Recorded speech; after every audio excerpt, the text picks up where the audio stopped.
Okay, I think this is live now. It only took me 15 minutes. And the live stream is kind of off.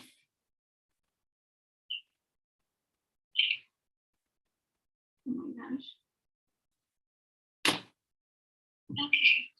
I think this is live now. It only took me. Okay, for some reason, my video that I can see is way slower than what I am doing in real time, or what I'm saying. So it's really weird. Okay, so there's a lot of technical difficulties, but and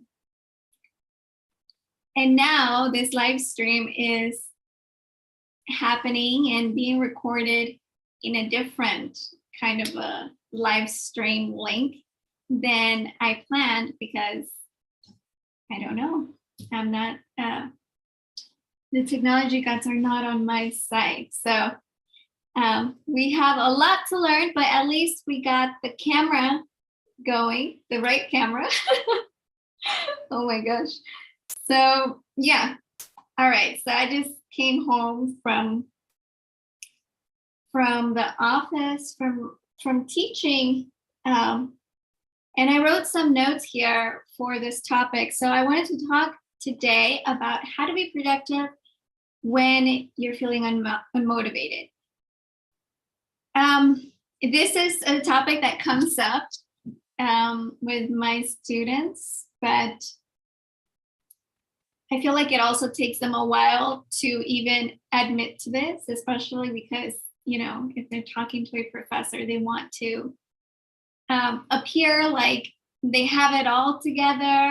And so that's why I think a lot of students don't talk about this enough. But I encourage you to talk to your peers about this, talk to your professors about this. They go through it. I know I go through it all the time as well. So we can help you by sharing our experiences and the things that have helped us, because it is likely that we have also experienced the same things, and we have tried many different things, failed at some, and we're successful with others. So I encourage you to ask and to share.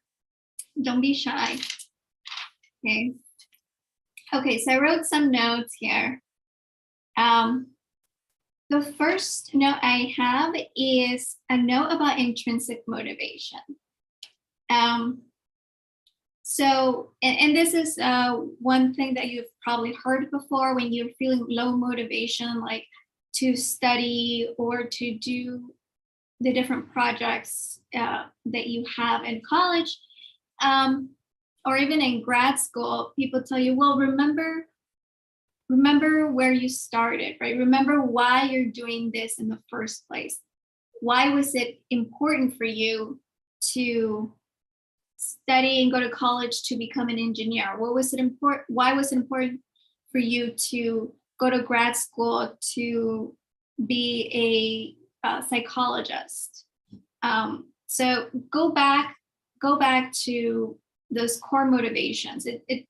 It often helps when we're feeling down to think about the higher purpose of things. So the initial, higher kind of purpose that drove us to even start studying whatever discipline that you're in. So yeah, it helps to do that, to go back to the things that moved you to be in this space in the first place, for sure.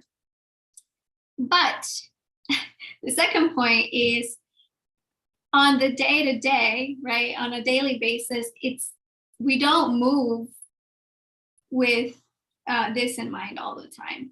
Sure, it's there, it's the underlying reason why we're doing things, but on a day-to-day basis, our moods are so different from day to day, but also in the same day. In the morning, maybe you wake up in a good mood, and then later on your mood changes. So we're not always going to be in this mindset of, oh yeah, I'm doing this because this is really important, and I'm doing this not just for myself and for my family, but also for my community, right? We're not like this motivational poster on a daily basis. Okay, so what happens when you can't seem to be motivated at all on a daily basis? Well, know that the way people achieve those big life milestones or those big goals is not only with this intrinsic motivation idea. It's about habit. On a day-to-day basis, what moves us, that feeling that we get in the morning that we have to get up and do the thing, come to your home office or wherever you have your setup, and just sit your butt down on the chair and start typing. All you need is habit. You don't need this greater, larger intrinsic motivation. You just need to build a habit to do that. And the power of that is that when we do feel low, when we have those days that we just can't get it together emotionally, those habits can help us get out of the rut, because they just allow us to move. Just do the thing. You don't need to think about reasons. You don't need to think about why you do the things you do or anything else. You just do. It's like in the morning, the first thing that you do is brush your teeth, right? It's just a part of life. You don't question it in a higher way. There's no higher purpose. It's just a thing that you do in the morning. You wake up, brush your teeth. So in that way, think about these productivity habits as something that you just do on a daily basis, and start there. So first, commit to a habit. What do you want your morning to look like? For academic writing, so I'll share from my context, right? For academic writing, it really helps to do the writing first thing in the morning. So before going out and exercising, or before looking at email, before prepping for class or anything like that, the first thing that you should do is research for your academic writing. So that, if you build that, if it's just like 30 minutes, 25 minutes, maybe you go by the Pomodoro method, so you do 25 minutes, that's fine. It doesn't matter. But as long as you build that habit to do the writing first thing in the morning, that's going to build a super strong foundation. So now if you have that really good habit, there's no way that your projects are going to run cold or go cold, as they call them, because you're going to be looking at those projects for at least a little bit, for at least 15 minutes a day, 20 minutes, 30 minutes, right? Later on, whatever else you do, that's going to be additional, right? Just that's going to be extra good, right? If you can spend 2 hours on your project, that's great. But at least you have the basics down. So that's a good habit to start stacking. And a book that I really recommend for thinking about habits and ideas to start stacking different habits is a book called Atomic Habits. I think it's by James Clear. I'm not sure, but it's a great little book. I think I have it on my Amazon list as one of my recommended readings for you. So I'll try to link it. But yes, for sure, that book has been, it was a great read to think about habits in the way that we're talking about, with like being able to build them. Because, so like, for example, you always in the morning brush your teeth. So because you have this habit that is already strong, what you want to do as you adopt new habits is stack the new habits onto strong habits that are already established. So you're not really starting from zero, you have some sort of foundation. So then this habit, brushing your teeth, can help you think about then the next task. Now, every time you think about brushing your teeth, it's going to be associated by then the next habit, that is walking over to your desk to sit down and work for 30 minutes. Study for 30 minutes, write for 30 minutes, whatever your big tasks are. So it's a great book. I really recommend it to think about habits. And they go into depth about habits, even if you struggle with like keeping your place tidy. One thing that I really grabbed from that book, or that stayed with me, was try to leave, when you leave the room, try to take one thing with you, right? Like if you're leaving your bedroom and you see a glass of water or an empty glass, before you walk out of your bedroom, try to take that with you, right? Try to do something that improves the state of the room every time you leave it. So it's a really great book.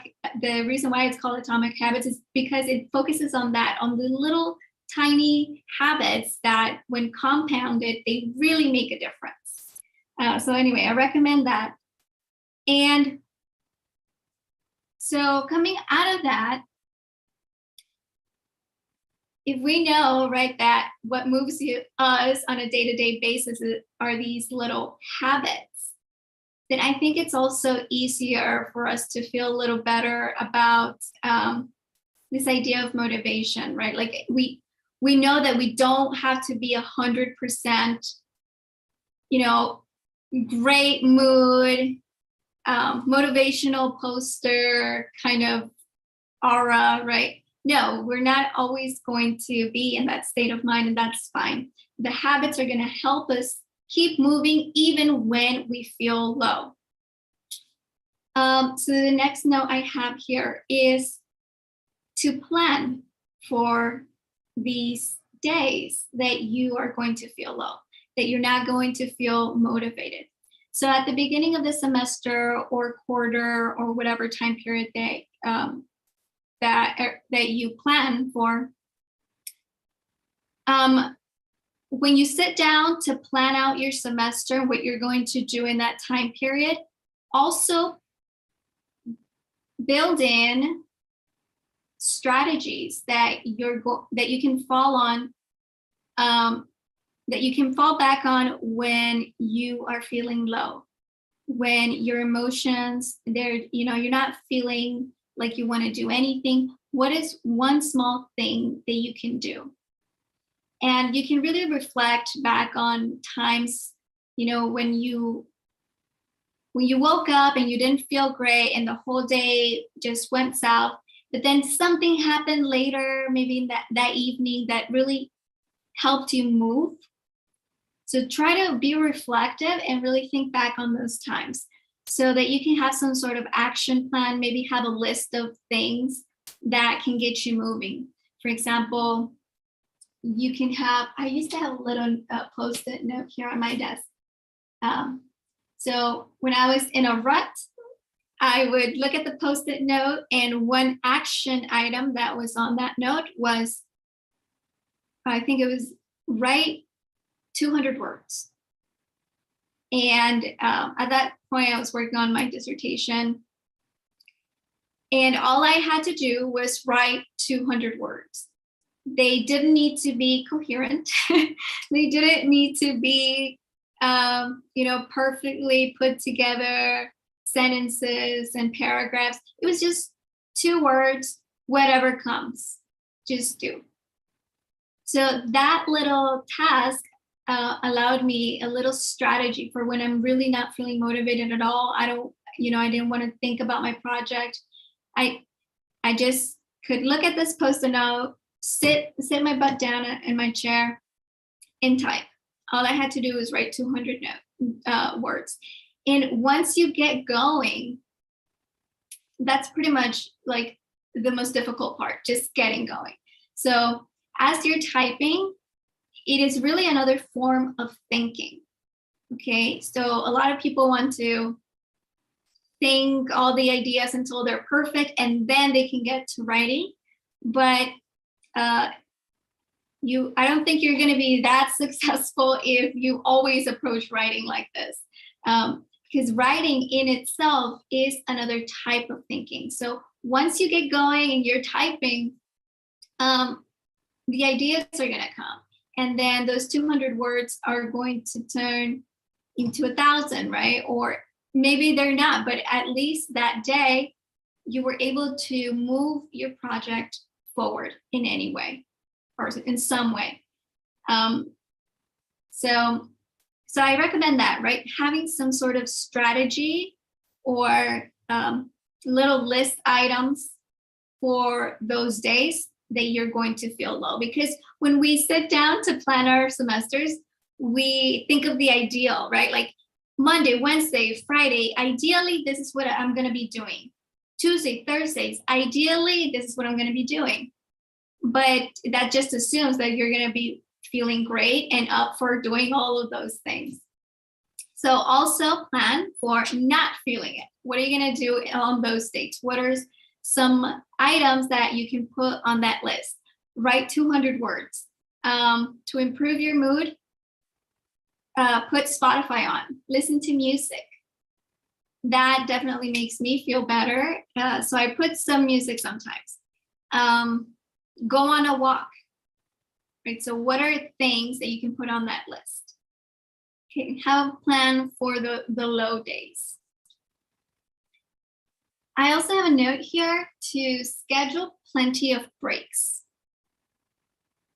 So when we're overworked, when we're sitting on a chair for hours at a time, we're not going to feel good about ourselves. We're not going to feel good about our work. We're not going to perform to our fullest potential if we're just exhausted.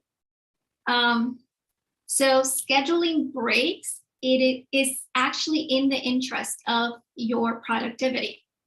So make sure to schedule in plenty of breaks throughout the day. Break it up. Maybe you write for 30 minutes and then you have an alarm go off and that prompts you to get up and move a little bit. So for sure, my chiropractor told me to do this. He said, you have to move around every 30 minutes so your back doesn't hurt. Right. You can also use things like this. So this is a timer, and how I use it is, so I put it like this, and it says 30 minutes, and then when I do that, it starts counting down. So then I'm typing, working, sitting on the chair in my office, and then when it goes off, I know it's time to move around. So I have a brief 5-minute break, and I move around. Maybe I go to the kitchen and remember to drink water, bring in some snacks, right? Prepare for, yeah. This is so funny. I saw this, I think it was a nurse on Instagram. She was sharing all the snacks that she was preparing because she was talking about not having time to eat whole meals. So she had this huge snack box. It looked like bento boxes, but anyway, she gave me this idea of putting snacks like this. And I have a few here now on my desk. Anyway, so yeah, so you can grab a snack, grab some water, walk around, maybe clean a little bit, whatever it is you can do in just that amount of time, and then come back 30 minutes again, and then another break, come back. This is kind of like the Pomodoro method. I can share more about that strategy in another video maybe, but where was I going with this? But yeah, so take breaks, move your body, take breaks to also think about other things. It'll keep your mind fresh and sharp. But then also schedule in breaks to be social throughout the day. That is really important. So call a friend, message your family, I don't know, schedule in time to be social, go on a walk with a friend, have lunch with a friend. So all of these breaks, when you're building in these breaks into your work life, it's going to make it more likely that you're not going to procrastinate as much when it comes to social media. Now, social media is a tricky subject because it can be really great for a lot of things. In fact, I teach, one of the classes I teach is social media marketing, and I see a lot of value in all of these social media activities and, of course, connecting with others. Obviously, I am not anti-social media, right? But so sometimes we use social media to procrastinate, though.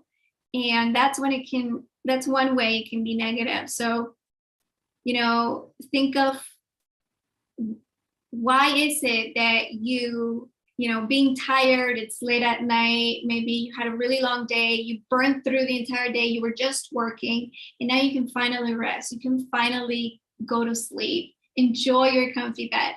But instead, you choose to sit there and look at your phone,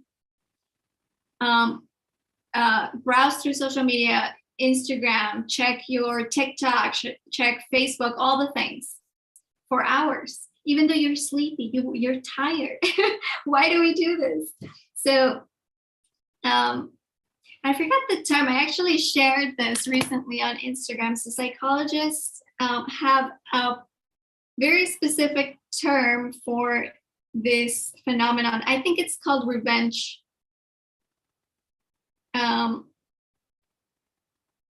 What is it called? I think it's called revenge.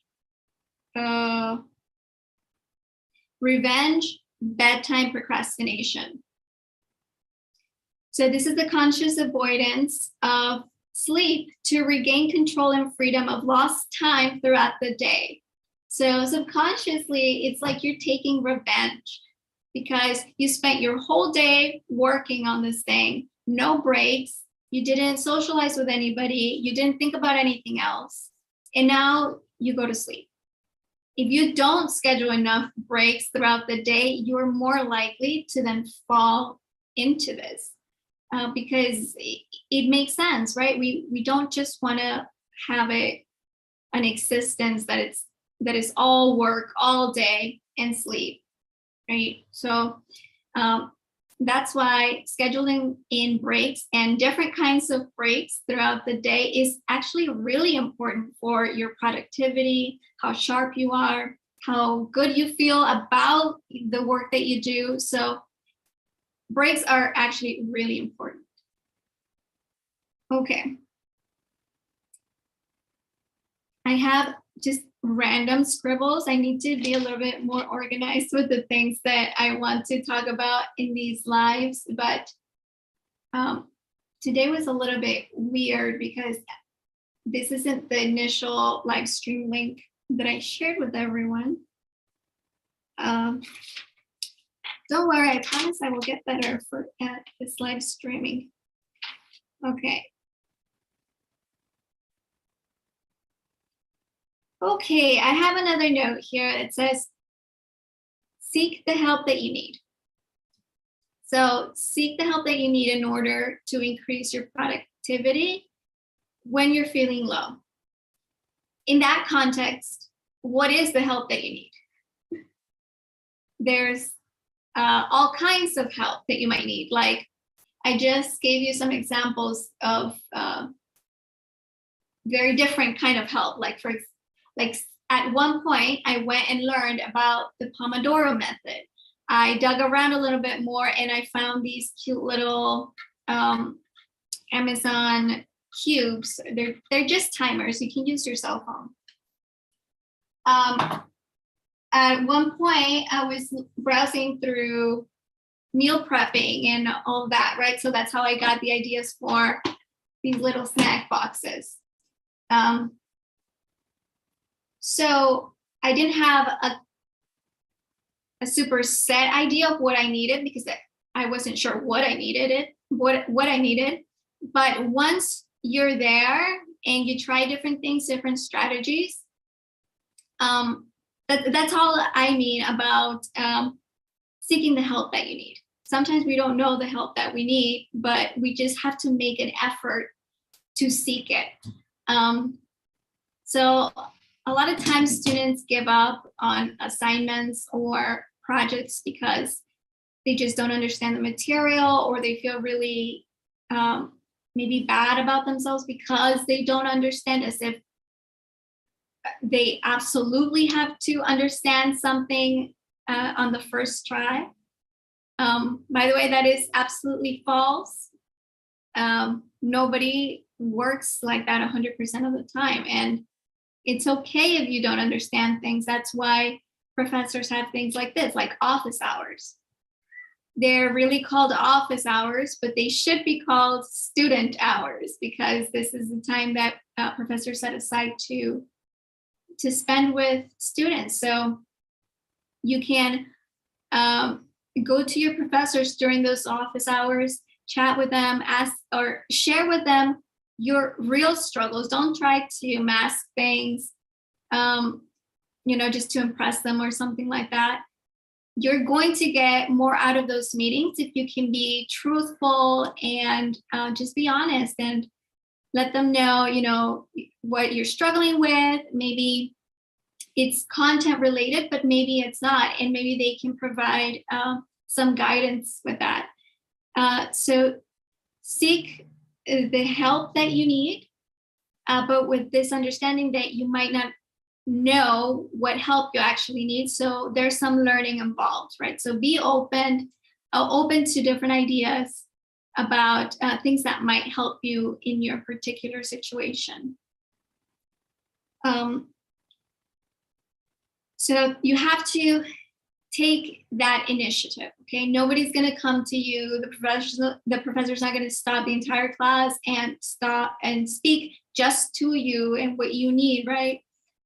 You need to take the initiative to speak up, to say, I'm not understanding this, this idea, or I'm not able to focus on this kind of project, and I'm not sure why or what it is that I'm not getting.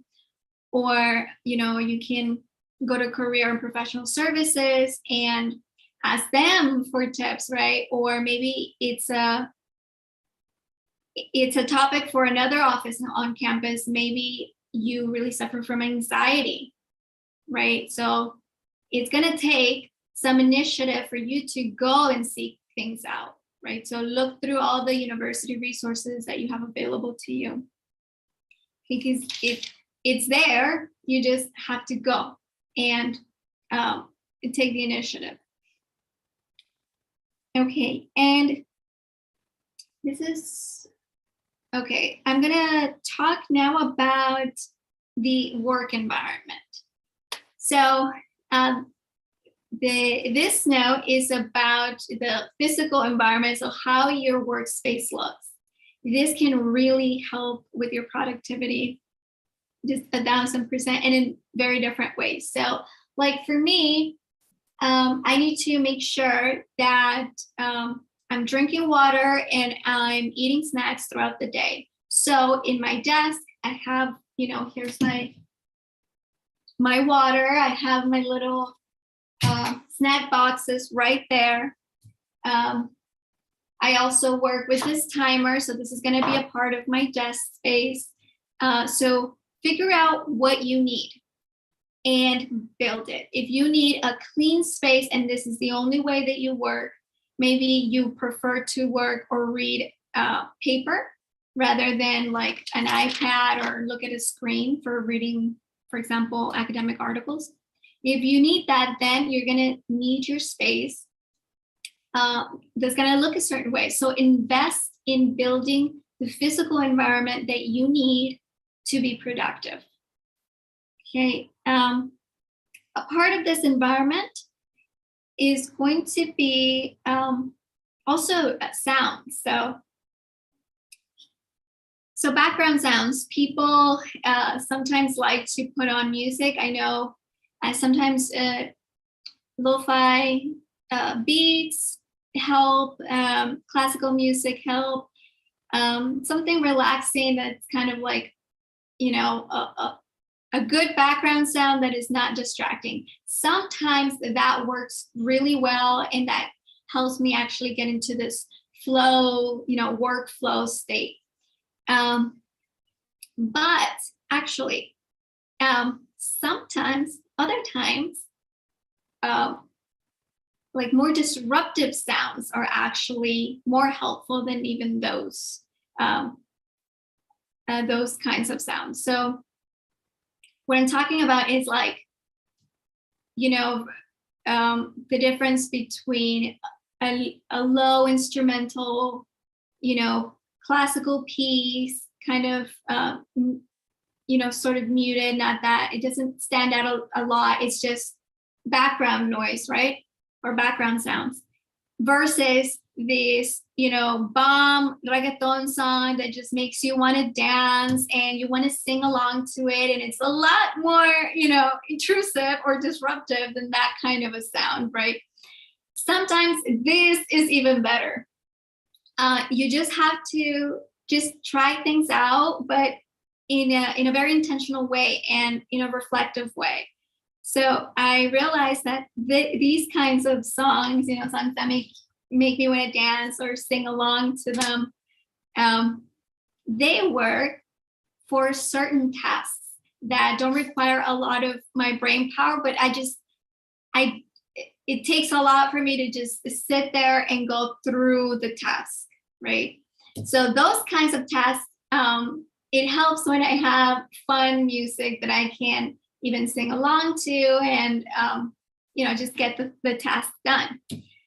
And there's something to be said about coffee shops. So working at a coffee shop includes a lot of sounds that are kind of very disruptive. So you have plates that you can hear, you know,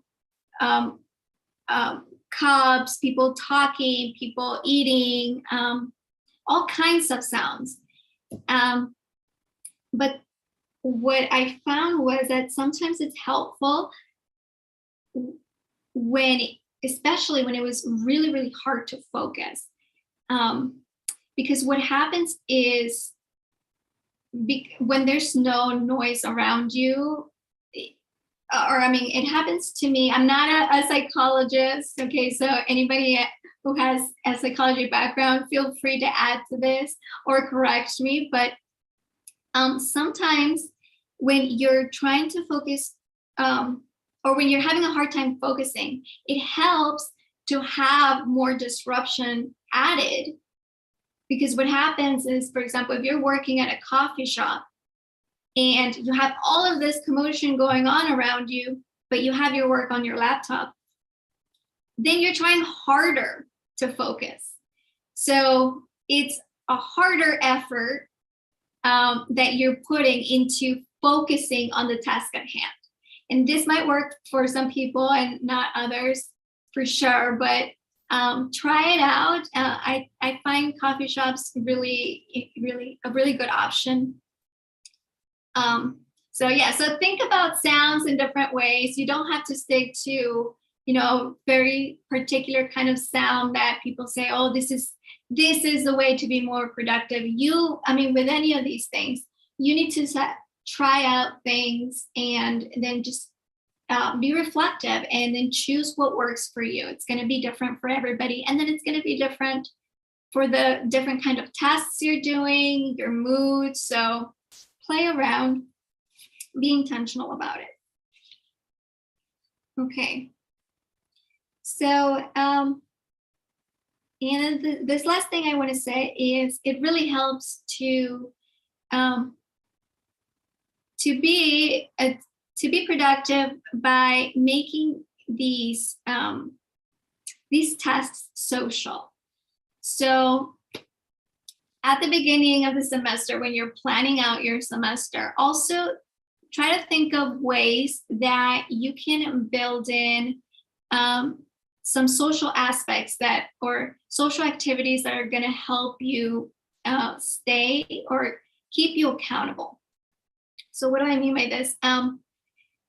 For academic work, the research part of things, there's not a lot of accountability built in. So if I don't do research today, I'm not going to get a bad grade. There's nobody grading me poorly for that, right? If I don't do research tomorrow, I'm not going to get punished, right, in any way, or there's no deadline that I have to put in, this amount of time every day.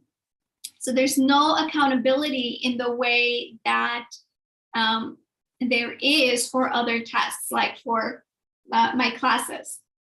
For those kinds of tests, of course, I have to move along with the flow of the semester. There's midterm grades due, there's final grades due. Every week, I'm talking to my students about a particular topic, so I have to prepare for that topic, and then I have to grade student work by a particular date, right? So there's a lot of accountability built into that kind of work. So for teaching, for service activities as well, there are deadlines, there are reports that you have to submit, things like that. For research and writing, you don't have that. So this is where adding additional activities that are social can help you build this accountability. So if you're a college student, you might not have an exam tomorrow, but it helps if you study a little bit now, so you're not cramming the night before the midterm, right? But nobody's gonna say, hey, great job for studying today. So in order to build in more accountability on a day-to-day basis, it helps to make these activities social. So, for example, this semester, I met with my friend Laura at a coffee shop Monday mornings, 9 to 11 a.m. And sometimes that time, the time was a little flexible. Sometimes we started later, sometimes we went way later than 11 a.m. But that was a date. If I could make it or she could make it, then we had to share that with the other person. Say, hey, I'm not going to be in town this Monday, so I can't meet, right? Because we know that the other person is going to be expecting to meet, and you have this additional kind of accountability. We met at a coffee shop, and of course she worked on her own things and I worked on mine. On Wednesdays, I had a Colleagues of Color writing group going on. So this wasn't in person, this was in a Zoom format where a few colleagues and I met every Wednesday morning. This was also 9 to 11 a.m. And the same thing there, right? We started, So yeah, we started this semester, and I hope to continue it, right? Like something similar, but again, that's another type of accountability structure that I had to make for myself. So I have, that coffee shop meeting on Mondays. Then I have on Wednesdays that Zoom meeting with other colleagues. And then of course, you don't have to treat the groups the same. So with Laura, we didn't follow the same kind of structure that like I followed with the Colleagues of Color group. So for the Wednesday group, we followed a more Pomodoro approach, where at the beginning of the session, we shared our goals. Then we worked for 50 minutes, then had a break for 10 minutes where we shared about, how our 50 minutes were spent, and, just shared a little bit about our goals again, and then worked again for another 50 minutes, and then discussion for 10 minutes, right? And so that was the structure. It's a little bit more structured than the coffee shop meeting, but it just works. So I had to add this kind of additional type of accountability for myself this semester, because I knew I had very specific research goals, and I knew that if I had people counting on me to be there at that time during those days, that was going to make it more likely that I'm going to, get up and do it, especially in the mornings that I'm not feeling like touching my research at all. I kind of have to, because I have this group, right, to go to. So I encourage you to do that too. Look for opportunities to make these activities social and integrate more accountability for yourself. And it also helps on the social part, because you get to bond with others, and it helps to see that others are going through the same things that you are, that you're not alone in feeling unmotivated, right? We all go through it. Even the most successful people go through it. But a combination of all of these things, of preparing beforehand for the times that we're feeling low, of building these small habits that we can work on each day to improve our productivity, all of these things can help us manage. But know for sure that you're not alone. I want to thank you for being patient with me, and especially with this live streaming and me not being super tech savvy. So thank you for that. And yeah, if I look a little bit off too, it's because I have like this camera right here, and then this little screen here, and then I don't even know how to describe it. This is a YouTube, there's a YouTube window here with a very slow version of what is happening here. So it's like I'm a little bit distracted, but I promise I will get better at this, and hopefully we can get these office hours to be a little bit more interactive. So hopefully in the future, I can share the correct links with everyone, and I can figure out, how to manage those things so that students, undergrad or grad, anyone can ask me questions and take advantage of these office hours, okay? So thank you for watching. I'll see you in the next video. Okay, now let me try to figure out how to stop this. Oh boy.